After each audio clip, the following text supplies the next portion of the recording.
नमस्कार मित्रांनो, स्वागत आहे आपलं टुवर्ड्स ॲग्रिकल्चर यूट्यूब चॅनलमध्ये. मित्रांनो, आज असंच एक ॲग्रिकल्चर रिलेटेड सण आपल्यासाठी घेऊन येत आहे, म्हणजेच वेळ अमावस्या.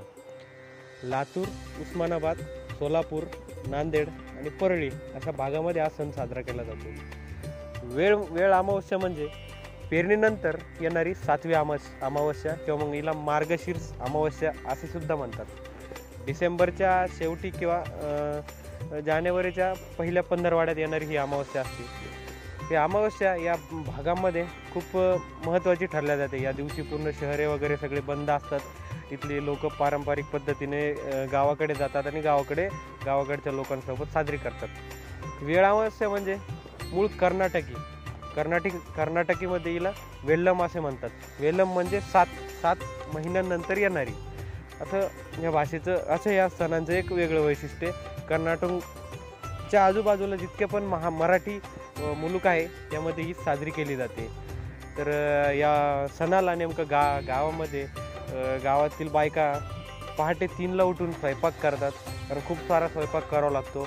आणि दिवसभर मित्रमंडळी, आजूबाजूचे पाहुणे रावळे ज्या ठिकाणी हा सण साजरा होत नाही ते तिकडची लोक आमंत्रित करतात आणि त्यांना जेवणासाठी बोलवतात. नेमकं जेवणाचं काय, तर या ठिकाणी वेगवेगळे पदार्थ तयार करतात आणि हे पदार्थ पण या पौर्णिमेला खूप आकर्षित करतात. तर या पदार्थांमध्ये आता रब्बी हंगामामधील जेवढे काही फळं भाज्या असतात, जसे की वाटाणे, तुरीच्या शेंगा, हरभरे, हे सगळ्यांचं एक मिक्सअप भाजी केली जाते. याला पिठात घालून याची एक वेगळी भाजी तयार केली जातात, तिला भजी असे म्हणतात.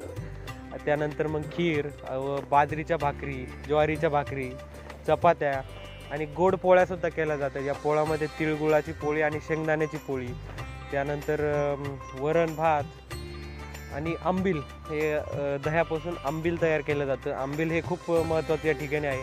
शेतकरी सकाळी पूजेच्या वेळेस आंबील आणि उंडा हे पूर्ण जे काही आपल्या शेतामध्ये पिकं आहे पूर्ण बंधाऱ्याच्या साईडनं हे आंबील शिंपडतात आणि त्यानंतर या अमावस्येची पूजा होते. तर पूजेच्या ठिकाणी नेमकं 3 पेंड्या, ज्वारीच्या किंवा बाजरीच्या पेंड्या ठेवल्या जातात. त्याचे 3 त्रिकोणी तयार केले जातात आणि त्यांच्यामध्ये मातीचे पांडव आणि लक्ष्मी हे मातीचं तयार करून तिथे ठेवतात आणि त्याची पूजा करतात. आणि हे सगळं शिंपडून झाल्यानंतर सगळे आलेले पाहुणे रावळे सगळे मिळून तिथे जेवतात. हे असं या पौर्णिमेचं, अमावस्येचं वेगळं वैशिष्ट्य. त्या ठिकाणी दर अमावस्येच्या दिवशी कलेक्टर डिक्लेअर सुट्टी असते शाळांना, शासकीय विद्यालयांना, हे सगळ्यांना या दिवशी सुट्टी दिली जाते आणि हा सण उत्साह साजरा केला जातो. ज्यावेळेस मुख्यमंत्री विलासराव देशमुख होते, ते सुद्धा काहीही काम असलं, कुठेही असले तरी वेळ अमावस्येच्या दिवशी ते आपल्या गावाकडे येऊन गावात शेतात पूजा करायचे आणि दुसऱ्या दिवशी न्यूजपेपरला दररोज ती हेडलाईन असायची. आणि त्यानंतर याच्यामध्ये रात्रीच्या वेळेस पेंड्या पेटवून शेताच्या कडेने फिरतात आणि हुलगा असं म्हणतात. आणि निघताना मटक्यात दूध तापवतात, मटक्यात दूध भरतात आणि आहारावर ते तापवतात आणि ज्या दिशेने ते दूध उतू जातं त्या दिशेला पुढच्या वर्षी जास्त पाऊस पडेल असं सुद्धा पहिल्यापासून गृहीत धरतात.